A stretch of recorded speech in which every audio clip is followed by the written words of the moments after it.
பாட்டாளி மக்கள் கட்சி சமூக நீதிக்காக தொடங்கப்பட்ட ஒரு கட்சி.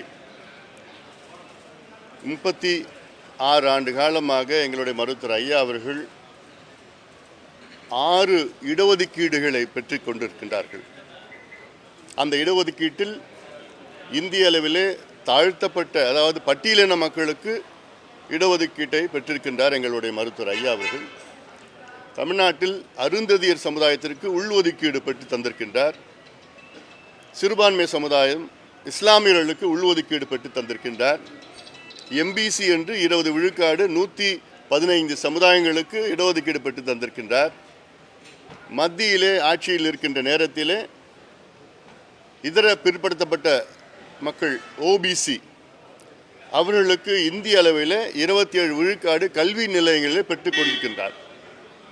இப்படி எங்கள் கட்சி சமூக நீதிக்காகவும், நீர் மேலாண்மைக்காகவும், வேளாண் வளர்ச்சிக்காகவும், இலவச தரமான கல்விக்காகவும், அனைவருக்கும் நல்ல தரமான மருத்துவத்திற்காகவும், நேர்மையான ஆட்சிக்காகவும், எல்லாவற்றுக்கும் மேல் மது ஒழிப்புக்காகவும், புகையிலை ஒழிப்புக்காகவும், கஞ்சா ஒழிப்புக்காகவும், குட்காவை நாங்கள் தடை செஞ்சிருக்கின்றோம்.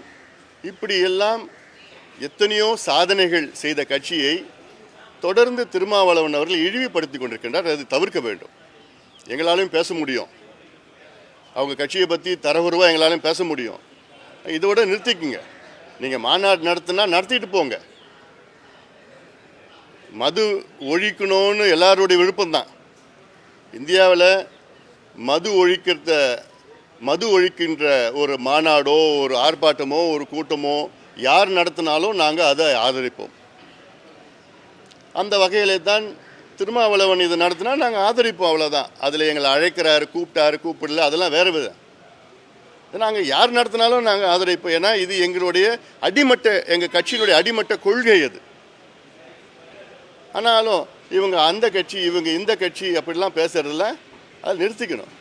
மது ஒழிப்பில் நாங்கள் பிஹெச்டி படிச்சிருக்கிறோம். திருமாவளவன் அவர்கள் இப்போ தான் எல்கேஜி வந்திருக்கிறார். அவர் தான் இப்போ தான் தொடங்கியிருக்கிறார். எங்கள் ஐயா கட்சி தொடங்குவதற்கு முன்பாகவே 1980 மது ஒழிப்பு கொள்கையை கடைபிடித்து வருகிறார்கள். நீங்கள் மாநாடு நடத்திக்கிங்க, நடத்தலை, அதை பற்றி எங்களுக்கு இல்லை, நடத்திட்டு போங்க. அதனால் மற்ற கட்சிகளை பற்றி, குறிப்பாக எங்களை பற்றி நீங்கள் இழிவுபடுத்தாதீங்க. உண்மையிலே உங்களுக்கு மாநாடு வெற்றி பெறணும்னா நீங்கள் சகோதரி கனிமொழியை கூப்பிடுங்க. ஆட்சியில் இருக்கிறாங்க, திமுகவில் இருக்கிறாங்க, அவங்க தான் மது விலக்கை பற்றி பேசிகிட்டு இருக்கிறாங்க. அவங்கள பற்றி கூப்பிட்டு மாநாட்டில் பேச வச்சு அவங்களுக்கு அந்த ரெஸ்பான்சிபிலிட்டி கொடுங்க. நீங்கள் போய் உங்கள் அண்ணங்கிட்ட பேசுங்க. இன்றைக்கி தமிழ்நாட்டில் எவ்வளோ பெண்கள் தாலி அறுத்துட்டு இருக்கிறாங்க. இந்தியாவிலே அதிக இளம் விதவைகள் தமிழ்நாட்டில் தான் இருக்கிறாங்க. இந்தியாவில் அதிக சாலை விபத்துகள் தமிழ்நாட்டில் தான் இருக்குது. இந்தியாவிலே அதிக மனநல நோய் தமிழ்நாட்டில் தான் இருக்குது. இந்தியாவிலே அதிக கல்லீரல் பிரச்சனை தமிழ்நாட்டில் தான் இருக்குது. இந்தியாவிலே அதிக தற்கொலைகள் தமிழ்நாட்டில் தான் இருக்குது. இதுக்கு எல்லாத்துக்கும் காரணம் மது அப்படின்னு அவங்க அண்ணங்கிட்ட சொல்லி விளக்குன்னு சொல்லி எப்படியாவது தமிழ்நாட்டு இளைஞர்களையும் பெண்களையும் காப்பாற்றுங்கன்னு சொல்லி அந்த மாநாடுக்கு அந்த அம்மாவை அழைச்சிக்கிட்டு அதெல்லாம் சொல்ல பேச வைங்க. இல்லை நாங்கள் இவங்களை கூப்பிட்றோம், அவங்கள கூப்பிட்றோம், விளம்பரப்படுத்தாதீங்க. இது விளம்பரப்படுத்துகிற பிரச்சனை கிடையாது. அதை விட சீரியஸ் பிரச்சனை இது. இது மது பிரச்சனை. இது ஒழிக்கணும், அதில் மாற்று கருத்து கிடையாது. இன்னும் உண்மையிலே திருமாவளவன் அவர்களுக்கு மது ஒழிக்கணும்னு அக்கறை இருந்ததுன்னா முதல்ல நேராக எங்ககிட்ட தான் வந்திருக்கணும். செய்திகளை உடனுக்குடனும் துல்லியமாகவும் தெரிந்து கொள்ள சப்ஸ்கிரைப் பண்ணுங்க.